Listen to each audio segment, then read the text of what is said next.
क्या आप जानते हैं कि अमर करने वाला फल कहाँ है? कहाँ है वो वृक्ष जिसका फल खाकर इंसान कभी भी नहीं मरेगा? सदियों से वैज्ञानिक बड़े बड़े राजा और महाराजा इस खोज में रहे हैं कि उन्हें कोई न कोई चीज मिले, कोई पानी या फिर कोई फल या कोई भी ऐसी जड़ी बूटी जो उन्हें अमर कर दे, जो उन्हें मृत्यु से आजाद कर दे। इतिहास गवाह है कि मानव जाति मौत को टालने का उपाय ढूंढती आई है, चाहे वो राजा सिकंदर हो, चाहे वो हिटलर और चाहे हो माइकल जैक्सन। सबने अमर होने के लिए बहुत कुछ किया। तो क्या वो जीवन का फल सच में है या फिर ये सिर्फ कहानियों और फिल्मों में ही देखने को मिलता है? अगर है तो वो कहाँ है? इसे किसने बनाया और क्या इस फल में से किसी ने खाया है? जी हाँ, वो जीवन का फल सच में है और वो इसी धरती पर है। इसके बारे में बाइबल में बड़े साफ शब्दों में लिखा है। बाइबल बताती है कि जब परमेश्वर ने इस दुनिया की सृष्टि की तो परमेश्वर ने आदम और हवा को भी बनाया। उसने आदम और हवा को एक वाटिका में रखा जिसका नाम था अदन की वाटिका। उस बाग में परमेश्वर ने तरह तरह के वृक्ष लगाए थे। उत्पत्ति अध्याय 2 उसकी 9 आयत में लिखा है, और यहोवा परमेश्वर ने भूमि से सब भांति के वृक्ष जो देखने में मनोहर और जिनके फल खाने में अच्छे हैं उगाए, और वाटिका के बीच में जीवन के वृक्ष को और भले या बुरे के ज्ञान के वृक्ष को भी लगाया। परमेश्वर ने आदम और हवा को आज्ञा दी थी कि वह अदन की वाटिका के सब वृक्षों के फल खा सकते हैं, पर भले या बुरे के ज्ञान के वृक्ष का फल वे खाना तो क्या, वे उसे छुए भी ना, क्योंकि जिस दिन वे उसका फल खाएंगे उसी दिन वे अवश्य मर जाएंगे। आदम और हवा ने पाप किया, यानी कि उन्होंने परमेश्वर की आज्ञा को तोड़ा और उस भले और बुरे के ज्ञान के वृक्ष के फल को तोड़ा और खाया, और इस तरह मौत आदम और हवा के जीवन में आई। वो पाप आदम और हवा के जीवन में श्राप को लेकर आया, उनके जीवन में मौत को लेकर आया, पर उस मौत को जीतने का एक जरिया था, एक ऐसा फल जो उन्हें हमेशा के लिए अमर कर सकता था, और वो फल था जीवन के वृक्ष का फल। पर इससे पहले आदम और हवा उस जीवन के वृक्ष के फल को खाकर फिर से अमर होते, उससे पहले ही परमेश्वर ने आदम और हवा को अदन के बाग से बाहर निकाल दिया। और ये परमेश्वर ने गुस्से में नहीं बल्कि अपने प्यार और दया के कारण किया, क्योंकि अगर आदम और हवा पाप की स्थिति में उस श्राप के प्रभाव में ही जीवन के वृक्ष का फल खा लेते तो वो अमर तो हो जाते, लेकिन जीवन भर पाप के गुलाम रहते, हमेशा पाप करते और परमेश्वर से दूर रहते, जो परमेश्वर कभी नहीं चाहता था।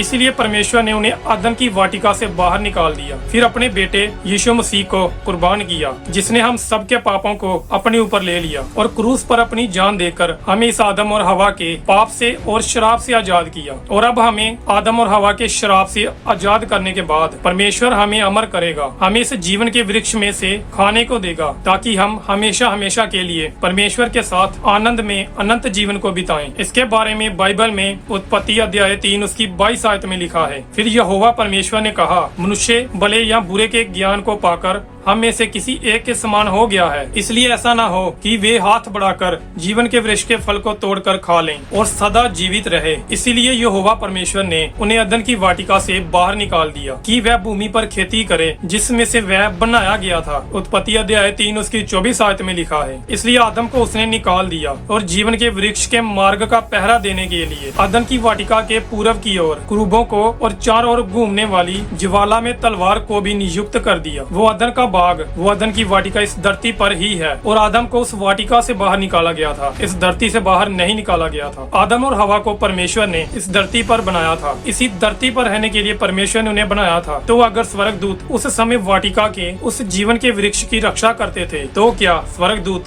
अभी भी इस वाटिका में जीवन के वृक्ष की रक्षा करते हैं? कहाँ है वो बाग, कहाँ है वो वाटिका, कहाँ है वो अदन के वृक्ष? वो कोई छोटा मोटा बाग नहीं था, वो लोगों के घरों में लगा कोई गार्डन नहीं था, वो इतना बड़ा था कि उसमें से नदियां बहती थी। इतना बड़ा बाग कहाँ गायब हो गया? क्या वो किसी सरकार के कब्जे में है या फिर परमेश्वर उसे स्वर्ग में ले गया? वो अदन का बाग इस धरती पर ही था, इसलिए परमेश्वर ने उस जीवन के वृक्ष के मार्ग का पहरा देने के लिए, अदन की वाटिका का पहरा देने के लिए क्रूबों को, एंजल्स को नियुक्त किया, ताकि इंसान कभी भी जीवन के वृक्ष का फल ना खा सके। अब अगर उस समय वो जीवन का फल धरती पर था, तो आज वो कहाँ है? क्या किसी ने उस फल में से खाया है या फिर परमेश्वर उस वृक्ष को स्वर्ग में ले गया? क्योंकि अगर वो धरती पर होता तो इंसानों के पास होता, तो कहाँ गया वो जीवन का फल? क्या इस वृक्ष को परमेश्वर स्वर्ग में ले गया? इसका उत्तर है नहीं, क्योंकि अगर ऐसा होता तो वाचा का संदूक भी स्वर्ग में होता। वाचा का संदूक स्वर्ग में नहीं है, वो भी धरती पर ही है। उसे स्वर्ग में नहीं ले जा सकते, क्योंकि उसके ऊपर जानवरों का लहू है, क्योंकि बकरों जानवरों का लहू हमें परमेश्वर के साथ मिला नहीं सकता। इब्रानियों अध्याय 10 उसकी 4 आयत में लिखा है, क्योंकि ये अनहोना है कि बैलों और बकरों का लहू पापों को दूर करे। वाचा का संदूक जो मूसा ने धरती पर बनाया बनाया था वो उस वाचा के संदूक की नकल थी जो पहले से ही स्वर्ग में है। जो वाचा का संदूक मूसा ने बनाया था वो उसने स्वर्ग के दर्शन में से देखकर बनाया था। जो दर्शन परमेश्वर ने मूसा को दिखाया था। एक वाचा का संदूक स्वर्ग में है और एक वाचा का संदूक धरती पर है। और इसी तरह जीवन का पेड़ भी दो जगह पर है, एक स्वर्ग में और दूसरा धरती पर है। जो जीवन का फल स्वर्ग में है उसके बारे में प्रकाशित वाक्य अध्याय 2 उसकी 7 आयत में लिखा है, जिसके कान हो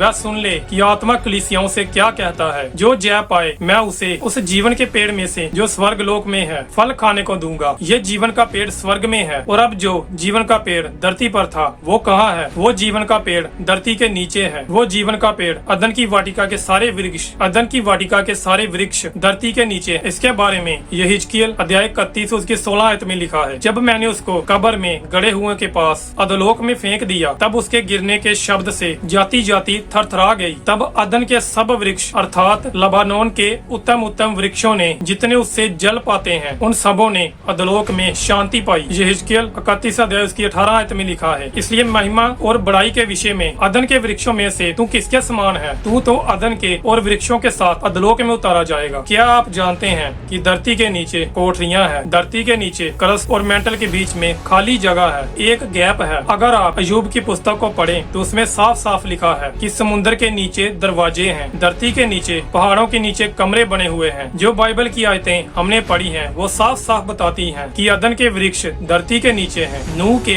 जल प्रलय के समय के आसपास ऐसा हो सकता है कि परमेश्वर उस अदन की वाटिका को धरती के नीचे ले गया हो। जकरिया की पुस्तक में लिखा है, जब यीशु मसीह का दूसरा आगमन होगा तब यीशु मसीह यरूशलेम शहर से इस दुनिया पर राज्य करेंगे। उस दिन वह जैतून के पर्वत पर पांव रखेगा जो पूरब की ओर यरूशलेम के सामने है। तब जैतून का पर्वत पूरब से लेकर पश्चिम तक बीचों बीच फटकर बहुत बड़ा खड्ड हो जाएगा। तब आधा पर्वत उत्तर की ओर और आधा पर्वत दक्षिण की ओर हट जाएगा। और फिर आगे लिखा है कि यरूशलेम से एक नदी बहेगी जो कभी नहीं सूखेगी। जकरिया अध्याय 14 उसकी 9 आयत में लिखा है, तब यहोवा सारी पृथ्वी का राजा होगा और उस दिन एक ही यहोवा और उसका नाम भी एक ही माना जाएगा। इस वचन में लिखा है कि यीशु मसीह इस धरती पर 1000 वर्ष के लिए राज्य करेंगे। यीशु मसीह आत्मा में नहीं बल्कि शारीरिक रूप में राज्य करेंगे और उनका सिंहासन यरूशलेम शहर में होगा। प्रकाशित वाक्य अध्याय 20 उसकी 3 आयत में लिखा है, और उसे अथाह कुंड में डालकर बंद कर दिया और उस पर मुहर लगा दी कि वह 1000 वर्ष के पूरे होने तक जाति जाति के लोगों को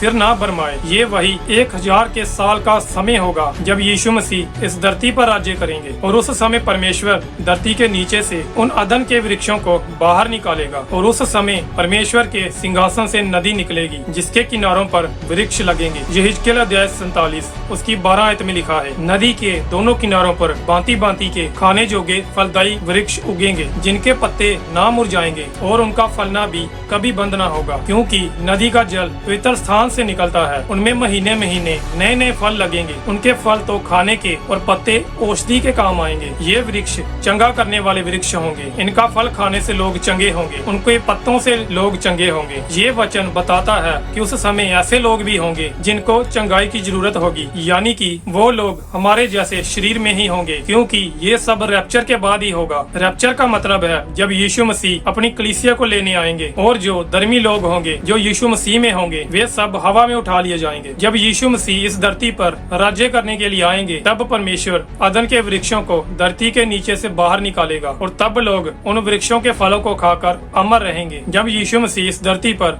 1000 साल का राज्य करेंगे तो जो लोग इस धरती पर होंगे जिन्होंने रैप्चर के बाद यीशु मसीह को अपना उद्धारकर्ता ग्रहण किया होगा और जिनका भी रैप्चर नहीं हुआ होगा वो इस धरती पर इसी शरीर में रहेंगे जैसे हम अभी रह रहे हैं। तो वो लोग कैसे 1000 साल तक इस धरती पर जिएंगे? वे इन्हीं वृक्षों की वजह से जिएंगे। ये सब रैप्चर के बाद होगा। उस समय कुछ लोग तो महिमा में शरीर में होंगे जो लोग रैप्चर के समय उठा लिए गए थे, और कुछ लोग साधारण शरीर में होंगे जो अभी तक मरे हुए नहीं होंगे, और वो लोग उन वृक्षों के फलों को खाकर 1000 सालों तक जीवित रहेंगे। अब जो भेद आप समझने जा रहे हैं, अगर आपने वो भेद समझ लिया तो समझ लेना कि आपने उस जीवन के फल को पा लिया। क्या आप जानते हैं कि यीशु मसीह की सलीब, उनकी क्रोस किस लकड़ी से बनी थी? क्रॉस को यूनानी भाषा में स्टोरोस बोला जाता है, जिसका मतलब है खंबा, लकड़ी का टुकड़ा जिसे जमीन में गाड़ा जाता है। पहला पतरस अध्याय 2 उसकी 24 आयत में लिखा है, वह आप ही हमारे पापों को अपने देह पर लिए हुए क्रूस पर चढ़ गया। यूनानी भाषा में यहाँ पर क्रूस के लिए जूलोन शब्द का इस्तेमाल किया गया है, जिसका मतलब है लकड़ी या फिर खंबा। प्रेरितों के काम अध्याय 10 उसकी 39 आयत में लिखा है, हम उन सब कामों के गवाह हैं जो उसने यहूदिया के देश और यरूशलेम में भी किए, और उन्होंने उसे काठ पर लटकाकर मार डाला। यूनानी भाषा में काठ शब्द की जगह भी जूलोन शब्द का इस्तेमाल किया गया है। गलातियों अध्याय 3 उसकी 13 आयत में लिखा है, मसीह ने जो हमारे लिए शापित बना हमें मोल लेकर व्यवस्था के शाप से छुड़ाया, क्योंकि लिखा है जो कोई काठ पर लटकाया जाता है वह शापित है। और प्रेरितों के काम अध्याय 13 उसकी 29 आयत में लिखा है, जब उन्होंने उसके बारे में लिखी हुई सब बातें पूरी की तो उसे क्रूस पर से उतारकर कब्र में रखा। असली भाषाओं में जिनमें बाइबल लिखी गई है, यानी इब्रानी और यूनानी भाषा में पेड़ शब्द के लिए अलग अलग शब्द हैं। बांज वृक्ष के लिए अलग शब्द है, पेड़ के लिए अलग शब्द है और वृक्ष के लिए अलग शब्द है। क्रॉस को इब्रानी भाषा में पेड़ मतलब ट्री भी बोला जाता है, और इस ट्री के लिए, इस पेड़ के लिए जिस शब्द का इस्तेमाल किया गया है वह शब्द है जूलोन। प्रकाशित वाक्य अध्याय 7 उसकी 3 आयत में लिखा है, जब तक हम अपने परमेश्वर के दासों के माथे पर मोहर न लगा दें तब तक पृथ्वी और समुद्र और पेड़ों को हानि न पहुंचाना। इस वचन में पेड़ों के लिए यूनानी भाषा में डेंड्रोन शब्द का इस्तेमाल किया गया है। डेंड्रोन शब्द ड्रूस शब्द से निकला है, जिसका मतलब है बांज वृक्ष। प्रकाशित वाक्य अध्याय 9 उसकी 4 आयत में भी पेड़ के लिए डेंड्रोन शब्द इस्तेमाल किया गया है। प्रकाशित वाक्य अध्याय 2 उसकी 7 आयत में लिखा है, जो जय पाए मैं उसे उस जीवन के पेड़ में से जो परमेश्वर के स्वर्ग लोक में है फल खाने को दूंगा। और प्रकाशित वाक्य अध्याय 22 उसकी 2 आयत में लिखा है, नदी के इस पार और उस पार जीवन का वृक्ष था। फिर 14 आयत में लिखा है, धन्य हैं वे जो अपने वस्त्र धो लेते हैं, क्योंकि उन्हें जीवन के वृक्ष के पास आने का अधिकार मिलेगा। और अब तक के सबसे बड़े भेद के लिए तैयार हो जाइए। इन तीनों आयतों में यूनानी भाषा में जो शब्द जीवन के पेड़ के लिए इस्तेमाल किया गया है वो शब्द है जूलोन,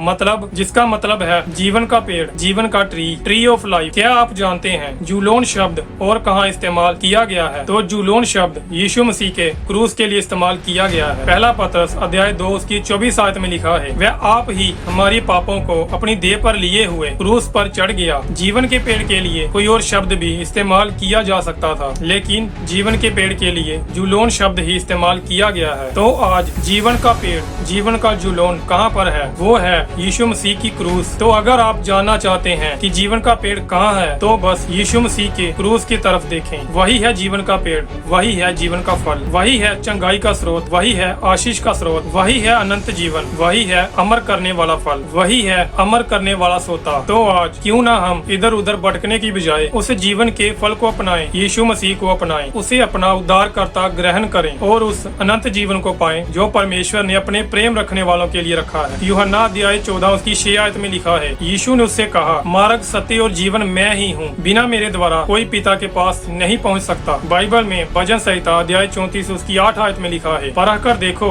कि यहोवा कैसा भला है, क्या ही धन्य है वह पुरुष जो उसकी शरण लेता है। यानी परख कर देखो कि यहोवा कितना अच्छा है। आप किसी को भी बिना जांचे परखे गलत साबित नहीं कर सकते। जो लोग यीशु मसीह को नहीं जानते, मैं आपसे कहना चाहता हूँ कि एक बार परमेश्वर का स्वाद चख कर तो देखो, एक बार यीशु मसीह के पास आकर तो देखो, वो आपकी जिंदगी बदल कर रख देगा। परमेश्वर आपको आशीष दे। अगर आप इस वीडियो से आशीषित हुए हैं और इस वीडियो को दूसरों के साथ शेयर करें और दूसरों की आशीष का कार्य। और अगर आपको ये वीडियो अच्छी लगी है तो हमें फॉलो या सब्सक्राइब जरूर करें। परमेश्वर आपको आशीष दे।